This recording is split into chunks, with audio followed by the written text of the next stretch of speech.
É bem provável que a maior parte de nós, irmãos, já tenhamos ouvido falar da Lei de Murphy. Ela foi criada por um engenheiro norte-americano que foi capitão da Força Aérea e ele era o responsável por criar um equipamento para aferir ou medir batimentos cardíacos e pressão arterial e a respiração de pilotos, quando passavam por aquele efeito de desaceleração muito rápida em seus voos. Mas quando ele criou esse equipamento sofreu uma pane e ele foi chamado para investigar o problema. E ele acabou descobrindo que havia falhas em sua instalação. E depois que ele passou e foi vítima dessa lei que ele mesmo veio a criar depois, ele acabou intitulando a seguinte frase que ficou bem famosa: se alguma coisa tem a mais remota chance de dar errado, certamente dará.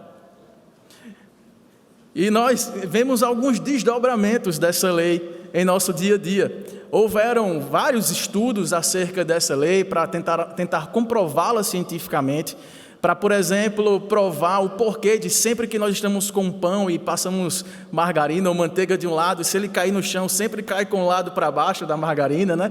Ou sempre a fila que está ao nosso lado, não aquela que nós pegamos, ela andará sempre mais rápido do que aquela que eu escolhi. Se eu mudar de faixa no trânsito, certamente a faixa que agora eu estou será mais lenta que aquela que eu acabei de sair. Então, alguns estudos foram feitos para tentar comprovar se essa lei realmente era científica. E tem até algumas coisas que não fazem muito sentido. Mas o fato é que essa lei expressa um sentimento que está muito presente, inclusive no coração de crente: o pessimismo. É disso que trata, por exemplo, o nosso Infoco hoje. Se você já baixou seu aplicativo, você tem acesso ao Infoco, que é o nosso boletim semanal, e ele trata desse tema, sobre o pessimismo, né? E se há uma geração, se existe um grupo de pessoas ao longo da história que foi extremamente pessimista, foi a geração que deixou o Egito, que foi liberta do Egito, os hebreus que saíram de lá em direção à terra prometida. E eu queria convidar os irmãos a verem comigo a narrativa que aconteceu com este povo. Está narrado em Êxodo capítulo 15, a partir do versículo 22.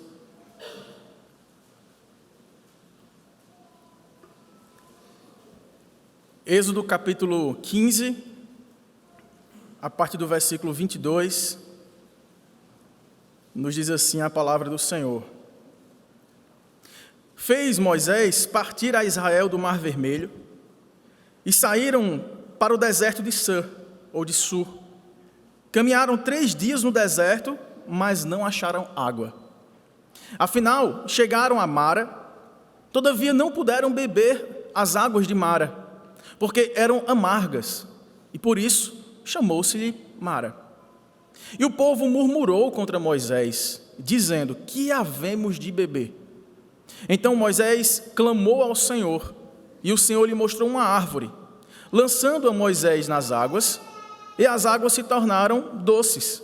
Deu-lhes ali estatutos e uma ordenação, e ali os provou. E disse: se ouvires atento à voz do Senhor, teu Deus, e fizeres o que é reto diante dos seus olhos, e deres ouvido aos seus mandamentos, e guardares todos os seus estatutos, nenhuma enfermidade virá sobre ti, das que enviei sobre os egípcios, pois eu sou o Senhor que te sara. Então chegaram a Elim, onde havia 12 fontes de água e 70 palmeiras, e se acamparam junto das águas. Oremos ao Senhor. Ó Deus querido e maravilhoso Pai, nós te agradecemos, ó Deus, por tua palavra, que traz esses registros, essas narrativas, essas histórias, que muitas vezes trata de um povo que viveu tanto tempo antes de nós, mas que representa tão bem, muitas vezes, o desejo ou as incongruências do nosso coração pecaminoso. E a partir dessa história nós queremos ouvir tua voz, queremos ser edificados e corrigidos, de maneira que sejamos aqui abençoados por ela, na ministração do teu Santo Espírito ao nosso coração. Nós assim oramos ao Senhor com gratidão, em nome e para a glória de Jesus. Amém. Como eu disse, irmãos, esses hebreus haviam saído de 440 anos de escravidão na terra do Egito. E como disse um certo pastor escocês do século XIX, foi preciso uma noite para tirar Israel do Egito, mas foram necessários 40 anos para tirar o Egito de Israel. Então havia um caminho a ser percorrido em direção a Canaã. Esse caminho deveria ser percorrido, se fosse naturalmente guiado por qualquer líder humano que conhecesse aquela área, por 40 dias, mas durou 40 anos. E no primeiro mês, eles se deparam com esse episódio que acabamos de ler. Então, eles aqui já tinham passado por aquela experiência maravilhosa de ver Deus libertar o povo por meio das 10 pragas do Egito, porque lembra que Faraó não queria libertar o povo estava a dura cerviz, estava ali durante mais de 400 anos sendo escravizados, torturados, impedidos em sua liberdade de adorar a Deus, haviam se misturado com pagãos e estavam com sua liberdade completamente rompida. Mas Deus, com grande graça, poder, envia dezenas, ou na verdade uma dezena de pragas do Egito, para castigar os egípcios, para subjugar aquelas divindades pagãs, o piolho, a água e todos aqueles seres que eram adorados como deuses.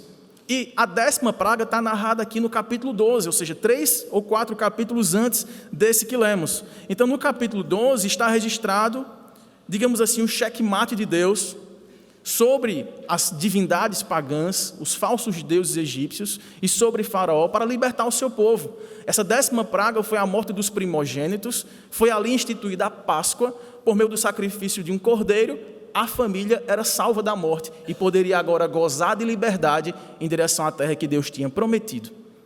No capítulo 13 nós vemos como aconteceu essa saída. No capítulo 14, os egípcios vão perseguir este povo para tentar fazê-los voltar para o Egito como escravos. E aí eles são encurralados em frente a um mar, o grande mar vermelho, e aí Deus, com mais uma operosa obra de maravilhoso milagre, ele abre aquele mar, o povo hebreu passa a pés enxutos, e quando eles passam, todo o exército de Faraó que os perseguia é exterminado, é engolido por aquele mar. E assim eles podem agora prosseguir em sua peregrinação rumo à terra que Deus lhes tinha dado. E aí no capítulo 15, nós temos um louvor.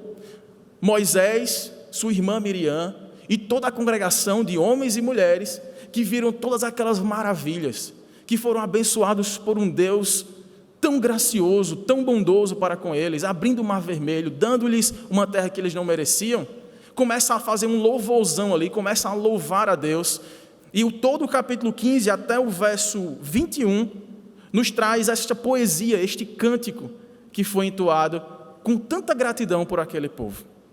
Só que no mesmo capítulo, a partir do verso 22, esse povo que experimentou toda esta glória, volta-se contra Deus para murmurar, porque eles estavam 3 dias sem água, e quando eles encontraram água, era uma água imprópria para consumo.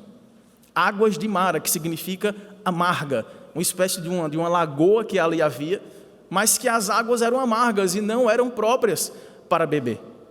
E aí aquele povo que viu Deus ser tão bom para eles, tão poderoso, começa a duvidar da bondade e do poder de Deus. É interessante que, após as vitórias que Deus nos dá, isso já nos serve como lição aqui, nós precisamos manter o mesmo estado de alerta antes das batalhas, mas também depois das batalhas. Antes de lutarmos, mas também depois que vencermos. Esse povo vinha de vitórias, esse povo vinha de um louvor de agradecimento a Deus. Mas agora, na primeira provação, logo depois de experimentar este agir de Deus sobre a vida deles, eles são capazes de não lembrar mais do que Deus havia feito, mas começar a lembrar da antiga vida que eles tinham no Egito. Nós lá tínhamos água. No Egito, éramos escravos, mas nós tínhamos comida. E eles começam a murmurar contra o Senhor. Enfim, irmãos, o que o Senhor nos ensina através dessa narrativa é que em sua presença, este Deus é capaz de perdoar as nossas murmurações e de tornar aquilo que é amargo em nosso coração em doçura e confiança em quem Ele é e naquilo que Ele pode fazer por nós. Observe que, em primeiro lugar, nos versos 22 a 24, a murmuração que aquele povo começava a proferir contra o Senhor acabou amargando o coração, tal qual amargas eram aquelas águas. Veja que Moisés fez partir a Israel pelo Mar Vermelho. Eles saíram para o deserto. Eles caminharam por 3 dias, mas não acharam água. Chegaram finalmente em Mara. Todavia não puderam beber as suas águas, porque eram amargas. Por isso tinha esse nome. E o povo murmurou contra Moisés, dizendo: que havemos de beber? Um certo pastor escocês do século XIX, chamado Andrew Bonner, ele fala que nós precisamos estar alertas para que essa murmuração não tome conta do nosso coração e faça-nos esquecer daquilo que Deus acabara de fazer conosco. É importante a gente pensar, e isso eu acho que nós sentimos em nossa experiência diária, que nós temos mais facilidade para lembrar de momentos de dor, quando nós estamos sofrendo, do que da cura da dor que recebemos de Deus quando passamos por sofrimentos semelhantes. Este povo havia acabado de experimentar o que significava servir ao Deus verdadeiro. Todas aquelas divindades pagãs haviam sido derrotadas, haviam sido humilhadas. Deus havia se mostrado o único e verdadeiro Senhor, que era a provisão daquele povo. Esse povo tinha provas vívidas, visíveis, reais, de que Deus era capaz de fazer com eles o que ninguém poderia fazer. De não apenas perdoar os seus pecados, mas libertar-lhes daquela escravidão, que no Egito simbolizava a escravidão que todo homem tem em relação ao pecado. E este Deus fez isso independente da disposição do coração daquele povo. Era um povo que estava disposto a receber as bênçãos de Deus, mas era um povo indisposto a participar do seu sofrimento. Muitas vezes, irmãos, nós estamos acostumados a celebrar a Deus diante daquilo que Ele realiza em nós e que chega perto daquilo que nós temos como plano pessoal. Então, quando nós temos um plano de sermos aprovados em uma seleção e Deus nos dá isso, nós reconhecemos como uma bênção de Deus. Quando nós temos planos de abrir um negócio e a partir dele prosperar em nossa renda para sustento da nossa família e dar certo, nós assim atestamos, isso é bênção de Deus. Mas basta-nos que nossos planos sejam frustrados, basta-nos que algumas necessidades, por mais básicas ou complexas que sejam, cheguem à nossa casa, para que a gente classifique o momento da nossa vida como uma não bênção de Deus, ou como uma maldição de Deus, ou como um descuidado desse Deus para conosco, ou como um agir do inimigo das nossas almas contra nós. Parece que a gente entende que Deus está no controle quando as coisas que nós gostaríamos de ter o controle se sucedem bem. E parece que Deus acaba perdendo este controle quando aquilo que nós gostaríamos de viver acaba não acontecendo no tempo que nós queremos. E esse povo acaba experimentando isso. Mas veja que a atitude deles, ao invés de olhar para trás, virar algumas páginas e ver que quando eles estavam presos, Deus mandou libertação. Quando eles eram ameaçados de morte, Deus mandou o sangue do Cordeiro selar as suas portas para livrá-los da condenação.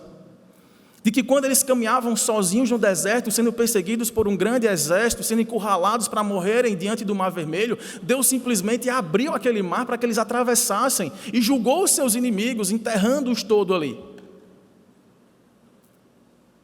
Mas o povo parece que esquece disso, olha para aqueles que queriam matá-los e sente saudade. Porque aquilo que eles gostariam de experimentar hoje não está acontecendo da forma e no tempo que eles gostariam. A murmuração, irmãos, ela não resolve problemas.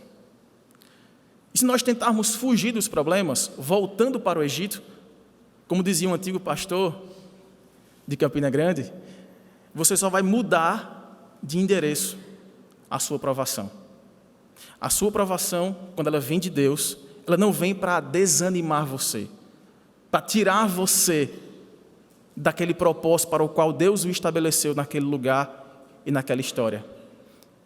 Então, quando você tenta fugir dos problemas, murmurando e sentindo saudade de um lugar que não te pertence mais, é sinal que você está tentando voltar para um lugar em que a aprovação te acompanhará. Nós não conseguimos superar dificuldades fugindo delas. Nós conseguimos superar dificuldades buscando o propósito para o qual Deus permite que passemos por provações. É bem verdade, irmãos, que aqueles hebreus estavam acostumados a comer, mesmo que não sendo o tipo de comida que eles gostariam. Estavam acostumados a ter algum tipo de conforto, a dormir em casas e não em tendas em meio ao deserto. Mas eles estavam agora incapazes de comparar a verdadeira vida de liberdade que Deus os havia dado e os fez escolher o caminho de volta para o lugar onde Deus tinha julgado e de onde eles tinham sido libertados. A murmuração, a lamentação não foi contra Moisés. Embora aqui no verso 24 diz que o povo murmurou contra Moisés, dizendo que havemos de beber, essa era uma murmuração contra o próprio Deus, porque fora Deus que levantou Moisés para tirar o povo daquele lugar e levar para outro lugar, e conduzir durante toda essa jornada, para revelar o que estava no coração deles, e converter o coração deles para o Senhor. Porque, irmãos, todo problema,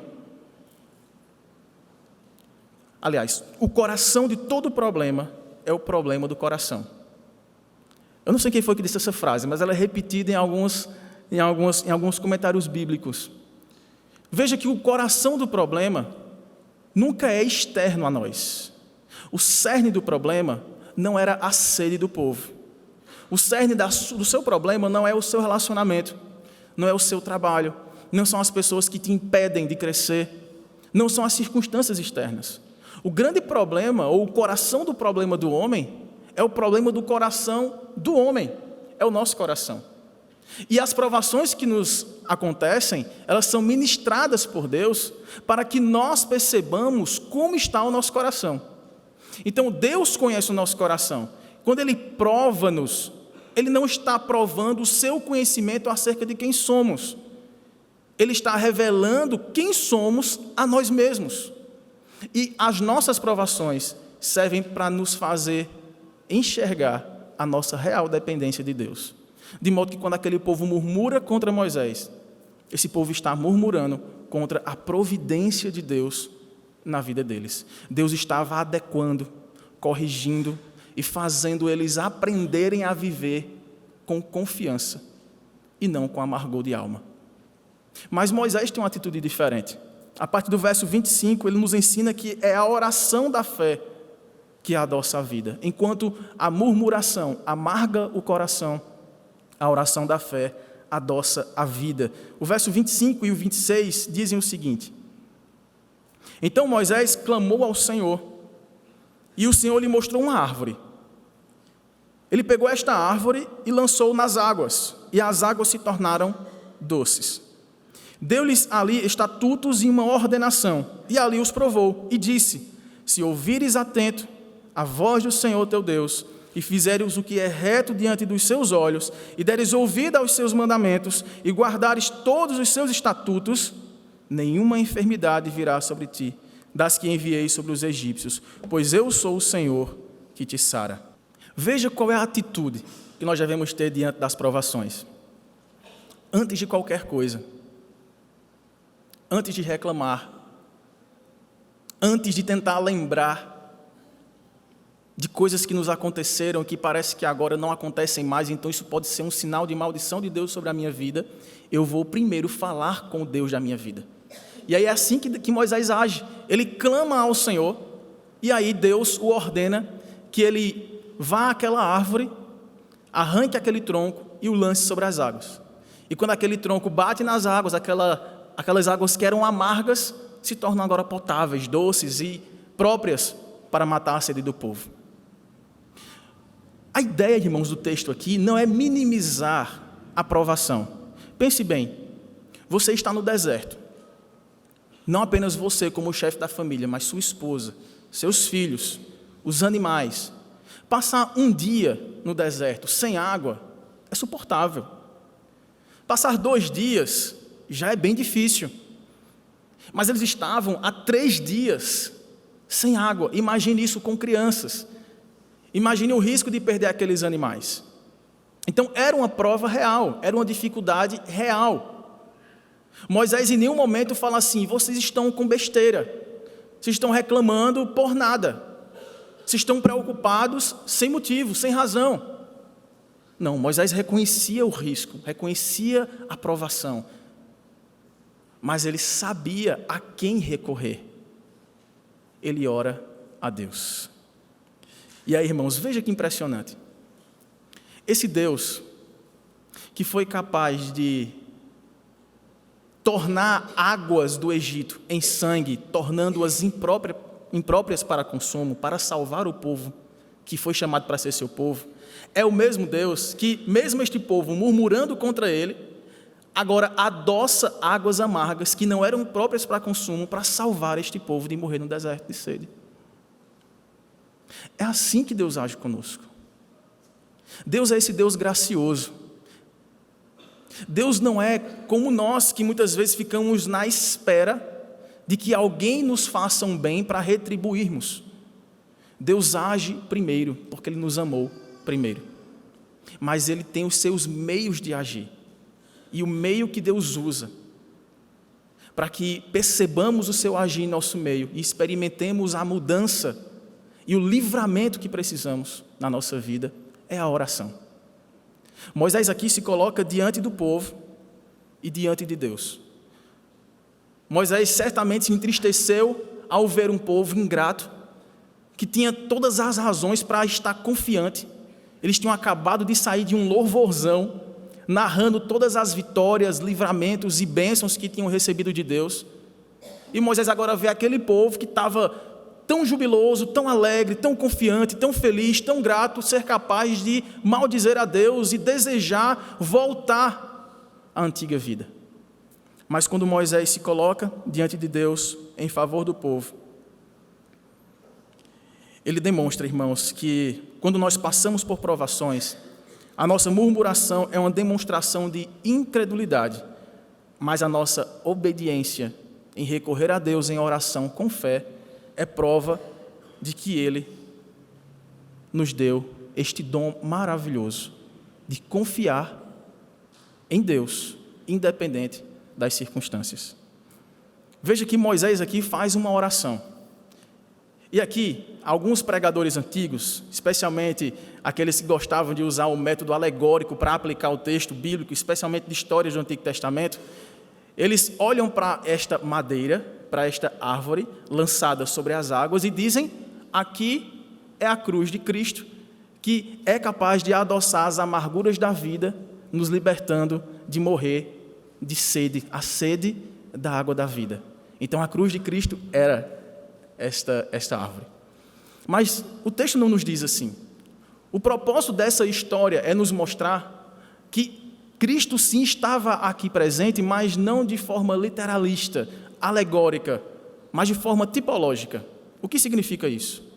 Moisés, quando se coloca entre o povo e Deus para rogar: Senhor, esse povo não merece, esse povo murmura contra o Senhor, esse povo não confia na tua bondade, esse povo, apesar de ver as suas maravilhas, fechou-se contra o Senhor e desejou ter aquele tipo de relacionamento espiritual que eles tinham com as divindades pagãs, que lhes permitia viver de modo imoral, indigno.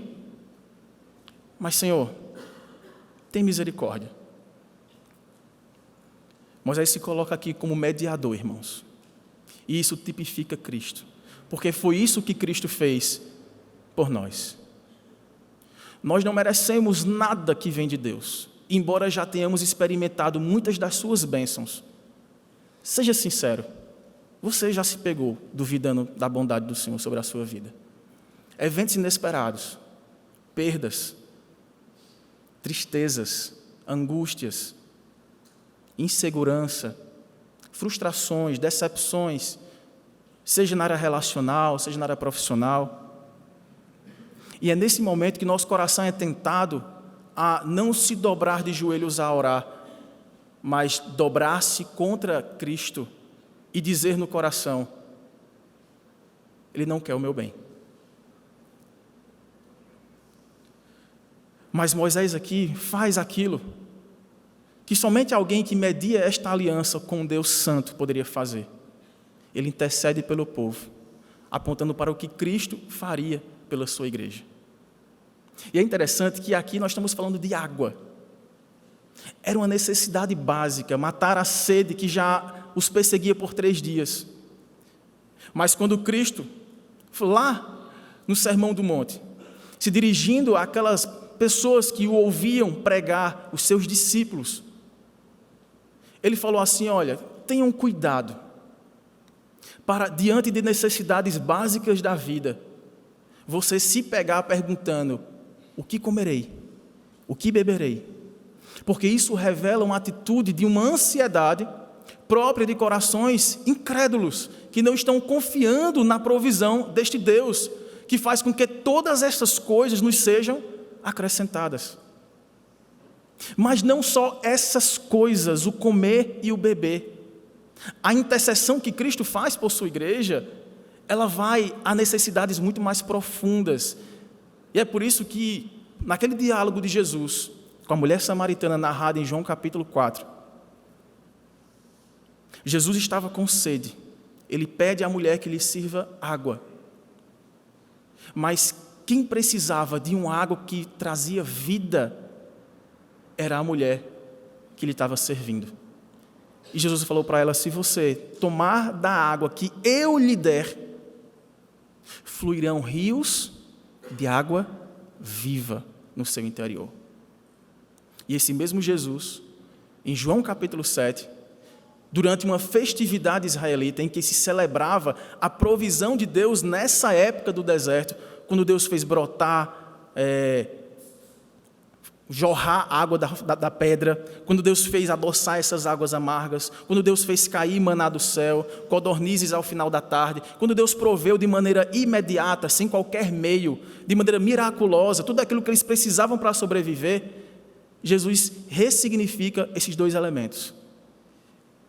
Ele fala: eu sou o pão da vida, e eu sou a fonte de água viva.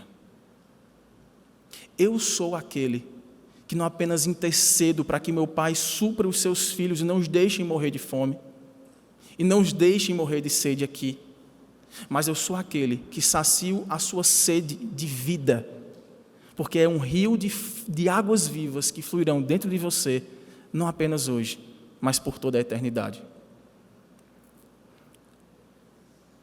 Quando Jesus ensina assim, irmãos, nós lembramos que Moisés atribui não uma condicional em nosso relacionamento com Deus.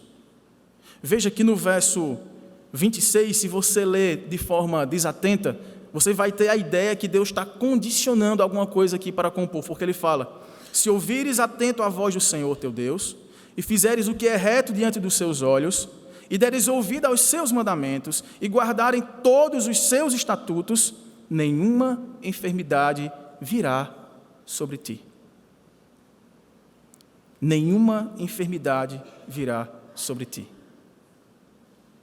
Quem é capaz de obedecer todos os mandamentos, guardar todos os estatutos e ouvir diante de Deus com olhos santos e coração reto e viver em plena obediência à sua lei?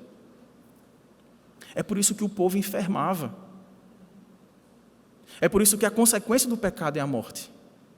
Mas com Cristo nós temos a reviravolta dessa história. Porque Ele não apenas intercede por nós, para que sejamos abastecidos daquilo que a gente precisa para sobreviver aqui neste mundo, vivendo pouco ou muito, com muita saúde ou pouca saúde, mas Ele é o Deus que provê para nós aquilo que nos fará viver eternamente com o próprio Deus, que é a salvação da nossa alma.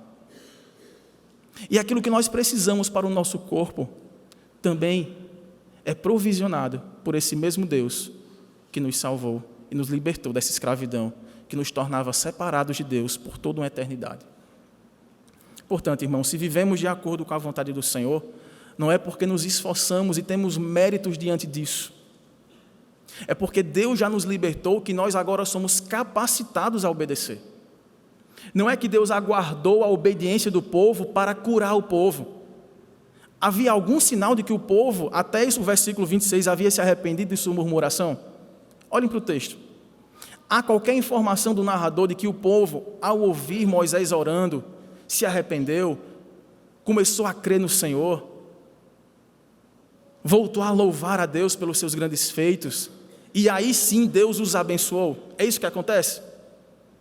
Simplesmente por causa da intercessão de um mediador, o povo recebe as bênçãos dessa aliança. É por isso que Cristo, erguendo o cálice que representaria o seu sangue que seria vertido na cruz, diz: este é o cálice da nova aliança. Quem bebeu todo o cálice, irmãos? Quem foi o responsável diante do Pai por todos os nossos pecados? E quem foi aquele que cumpriu toda a obediência que nos estava imposta pela lei santa do Senhor? Foi Cristo Jesus.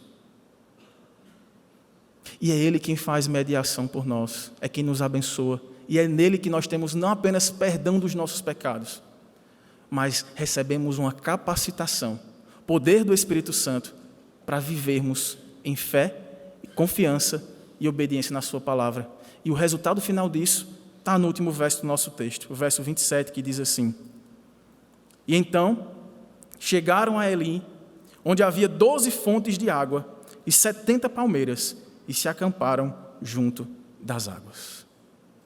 Esse Deus que curou o amargor das águas estava prometendo para aquele povo indigno, imerecedor, reclamão, murmurador, não apenas que saciaria naquele dia as suas necessidades, mas os levaria para junto das águas de descanso, para refrigerar a alma daquele povo, para, como um bom pastor, fazer suprir as suas necessidades e levar para uma terra fértil, levar para um lugar onde eles teriam água em fartura e comida em abundância.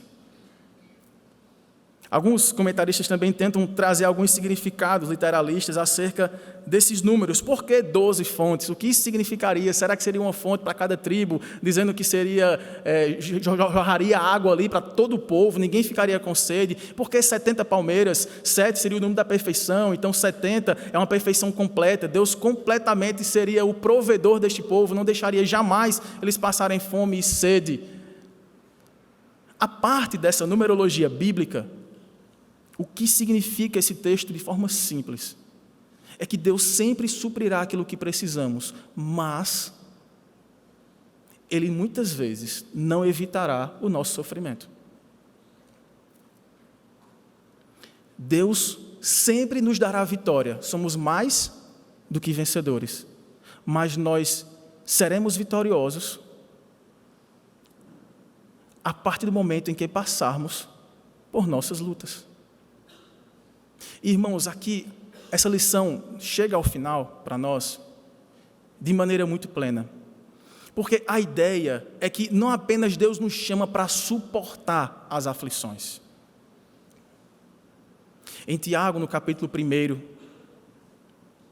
é dito que em nosso relacionamento com Deus, por meio dessa mediação de Jesus Cristo, que coloca sobre nós os seus méritos, que nos faz herdar as bênçãos daquilo que Ele conquistou por nós, por causa da sua obra graciosa por nós, nós temos não apenas a provisão daquilo que nós temos em urgência em nossa vida, mas nós somos levados a se alegrar nas provações do dia a dia.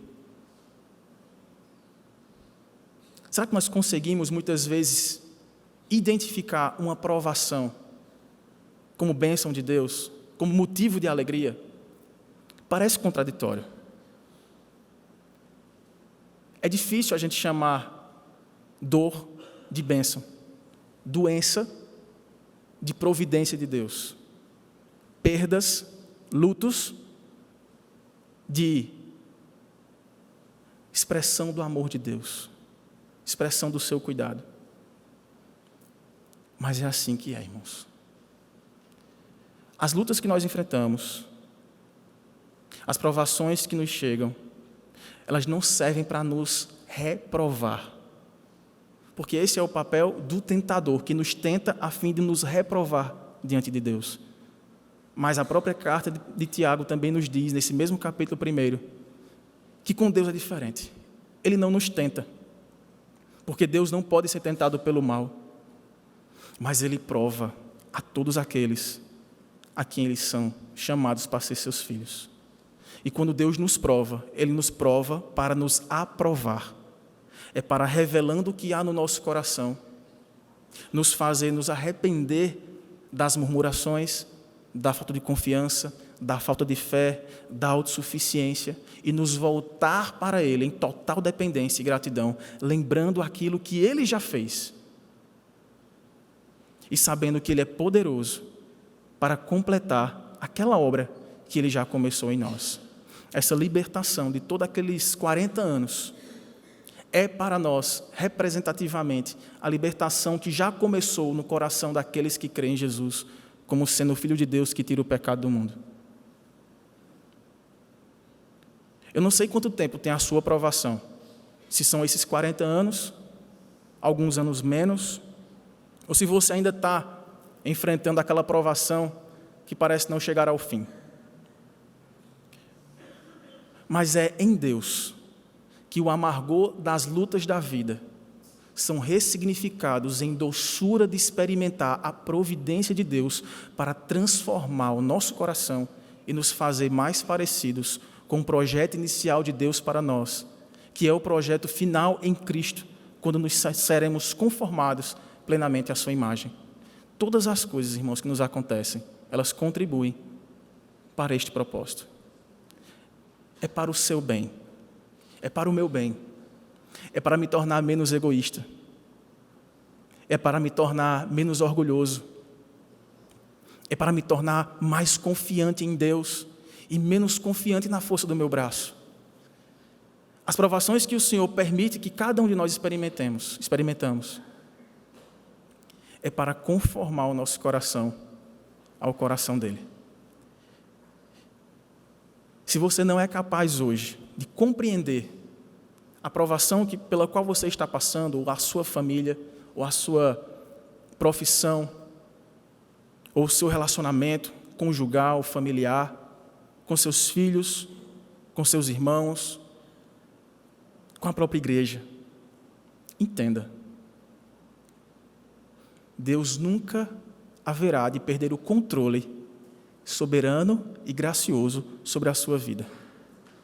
E Ele usará cada etapa da sua existência, cada circunstância da sua vida, cada celebração em louvor pelas bênçãos recebidas e cada lamento de alma, de lágrimas derramadas pelas dores da vida. Ele usará tudo isso em seu próprio favor, para o seu bem. É para que você se pareça menos com você mesmo a cada dia e reflita a sua imagem cada vez mais parecida com Cristo, quando confrontado pela sua palavra. Nós somos sim, irmãos, chamados à obediência. Nós somos sim chamados à fé. Nós somos sim chamados à santificação. Nós somos sim chamados a lutar contra o pecado e a refrear o nosso coração todas as vezes que ele quer se separar do propósito de Deus e buscar a vida fácil. Mas quando Cristo promete que no mundo teríamos aflições, não era uma possibilidade, era uma realidade que eu e você experimentamos. Mas essa não é a realidade final. Não apenas Ele suprirá a nossa sede hoje. mas porque Ele venceu. Nós somos nele vencedores e experimentaremos, quando chegar aquele grande dia, de um estado em que não precisaremos mais saciar nossa sede. Não precisaremos mais passar por fome. Não mais seremos capazes de experimentar sofrimento, luto e dores.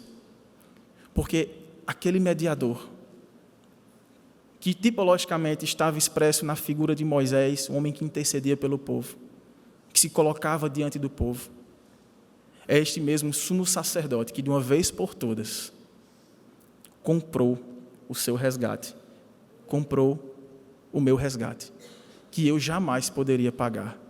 E sabe o que ele promete para nós? Apocalipse capítulo 7, nós encerraremos com esse texto. A partir do versículo 9. O Cordeiro de Deus que virá como leão e julgará a terra, e consumará o seu reino de eternidade a eternidade com o povo que foi comprado pelo seu sangue, revela esta visão ao apóstolo João, que para nós é esperança. Depois dessas coisas, vi, e eis grande multidão, que ninguém podia enumerar, de todas as nações, tribos, povos e línguas, em pé diante do trono e diante do Cordeiro, vestidos de vestiduras brancas, puras, com palmas nas mãos, e clamavam em grande voz, dizendo: ao nosso Deus que se assenta no trono, e ao Cordeiro pertence a salvação. Todos os anjos estavam de pé, rodeando o trono, os anciãos e os 4 seres viventes, e ante o trono se prostraram sobre o seu rosto e adoraram a Deus, dizendo: amém.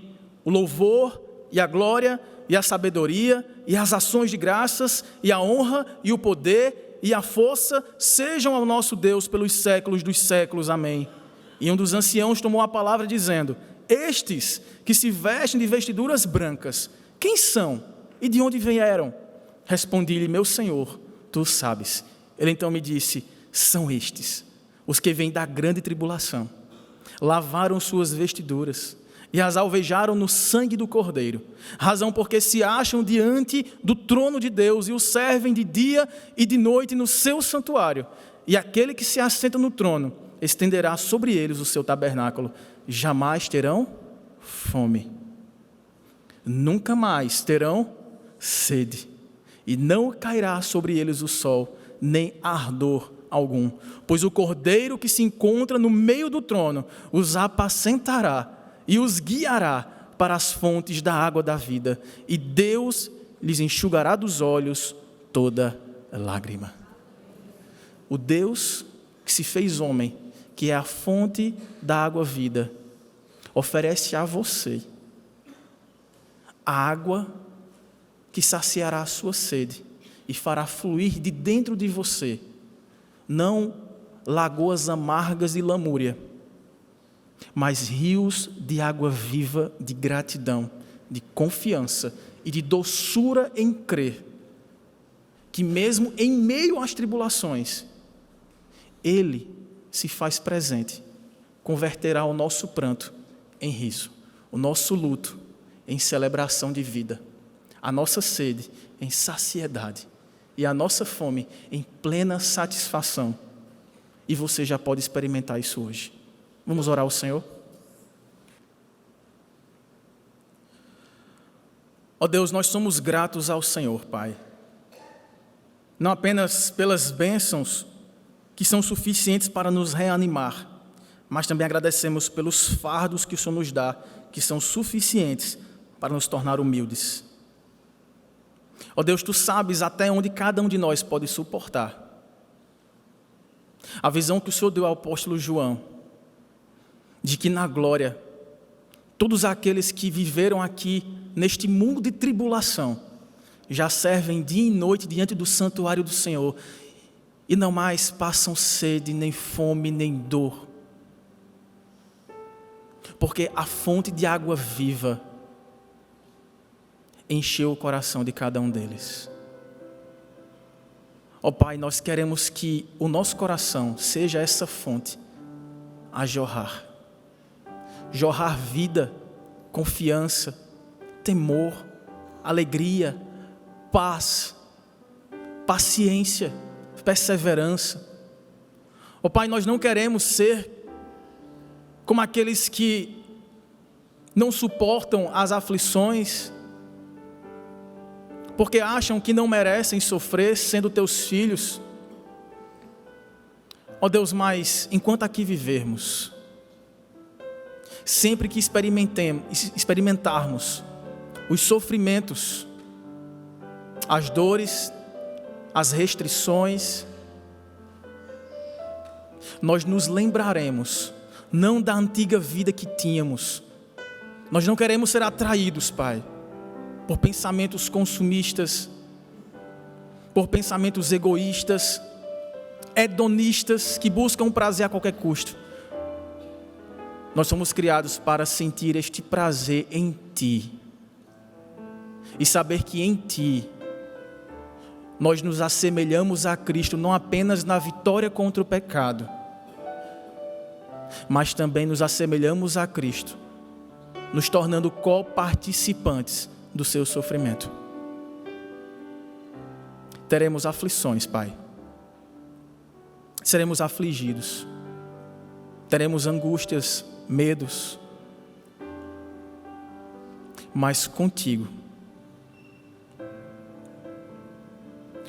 nós sabemos que nunca, jamais estaremos sozinhos e seremos entregues à própria sorte para encontrar água amarga no meio do deserto. Mas se preciso for, Pai, se preciso for que cada um de nós aqui seja levado a uma peregrinação no deserto, que lá a nossa boca se esvazie da murmúria e se encha novamente de alegres cantos de livramento. Porque é em Jesus Cristo que nós temos libertação.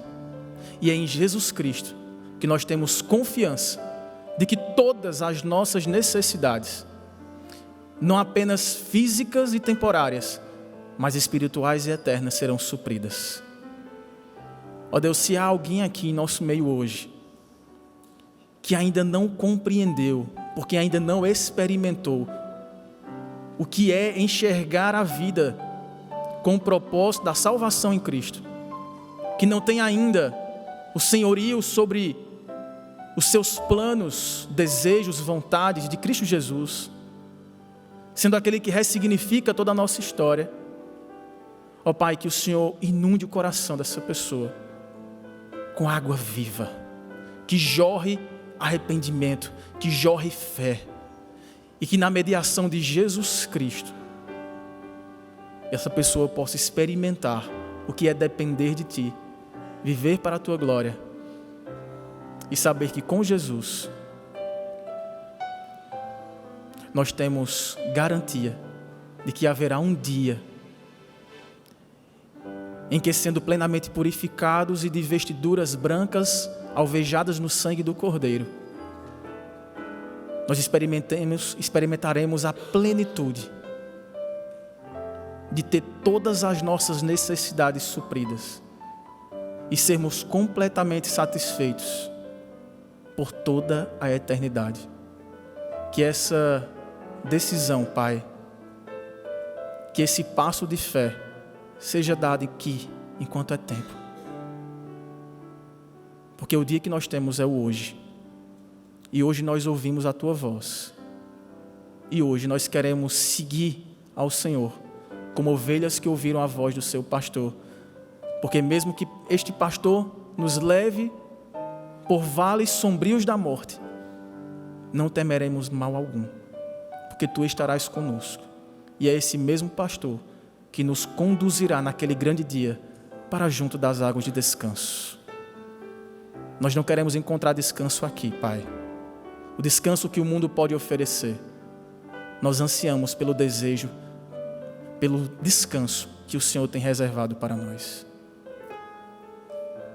Abençoa a nossa vida e nos dê perseverança nas tribulações, para que glorifiquemos o Teu nome e assim possamos louvar ao Senhor, na certeza de que Tu estás no controle da nossa história. Em nome de Jesus.